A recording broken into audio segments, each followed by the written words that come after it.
Welcome to journey with NCERT। आज हम class 9th history का first chapter the French revolution simple और interesting तरीके से समझेंगे। ये वीडियो सभी कॉम्पिटिटिव टीचिंग गवर्नमेंट एग्जाम्स के लिए हेल्पफुल है। चलिए शुरू करते हैं। 18th सेंचुरी के एंड में फ्रांस पर किंग लुई 16 राज कर रहा था। यहाँ मोनार्की सिस्टम था, मतलब राजा के पास सारी शक्ति थी। समाज और अर्थव्यवस्था में बहुत इनइक्वालिटी थी और देश इकोनॉमिक क्राइसिस फेस कर रहा था। उस समय फ्रांस 3 पार्ट्स में डिवाइडेड था। फर्स्ट पादरी यानी क्लर्जी, सेकंड रईस यानी नोबिलिटी और थर्ड आम लोग यानी किसान, मजदूर और व्यापारी।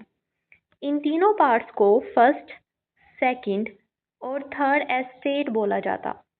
टैक्स का सारा बोझ थर्ड एस्टेट पर था, जबकि पहले 2 एस्टेट्स टैक्स पे नहीं करते थे।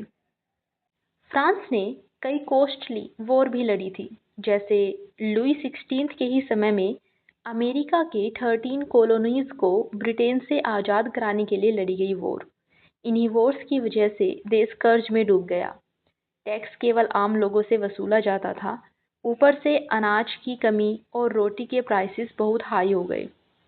5 मई 1789 को राजा ने टैक्स बढ़ाने के लिए एस्टेट्स जनरल की बैठक बुलाई। थर्ड एस्टेट ने विरोध किया और खुद को नेशनल असेंबली डिक्लेयर किया। उन्होंने टेनिस कोर्ट ओथ ली कि नया संविधान बनाएंगे। 14 जुलाई 1789 को जनता ने बेस्टिल फोर्ट पर हमला कर दिया, जो राजा की तानाशाही का प्रतीक माना जाता था। यही इंसिडेंट फ्रेंच रेवोल्यूशन की शुरुआत मानी जाती है।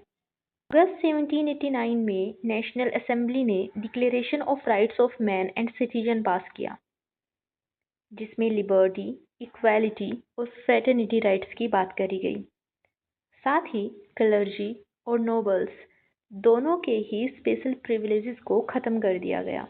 1791 में नया कॉन्स्टिट्यूशन बना, जिसने राजा की पावर को सीमित कर दिया। शासन को 3 पार्ट्स में डिवाइड किया गया: लेजिस्लेचर, एग्जीक्यूटिव और जुडिशरी। वोटिंग राइट्स केवल अमीर आदमियों को ही मिले, यानी केवल अमीर पुरुषों को। फिर शुरुआत होती है रेन ऑफ टेरर की। जी हाँ, 1793 से 1794 तक रोबिस्पियर ने फ्रांस पर शासन किया। जिसने भी इसका विरोध किया उसे मौत की सजा दी गई। इस समय हजारों लोगों को गिलोटिन से मार दिया गया। रोबिस्पियर के इस शासन के समय को रेन ऑफ टेरर के नाम से जाना जाता है। 1799 में नेपोलियन बोनापार्ट ने सत्ता संभाली। इसके साथ ही क्रांति का दौर समाप्त हो गया। नेपोलियन ने कानून और प्रशासन में कई सुधार किए, जिन्हें आज भी फ्रांस में कुछ अमेंडमेंट के साथ फॉलो किया जाता है। Impacts of French revolution. French revolution से मोनार्की का अंत हुआ, लोगों को इक्वालिटी और फ्रीडम राइट्स मिले और डेमोक्रेसी के आइडियाज़ पूरी दुनिया में फैल गए। इस तरह हमने फ्रेंच रिवॉल्यूशन को इजी लैंग्वेज में समझा। नेक्स्ट वीडियो में हम की पॉइंट्स विद डेट्स देखेंगे। अगर आपको ये वीडियो इन्फॉर्मेटिव लगी हो, please like, share and subscribe. Thanks for watching.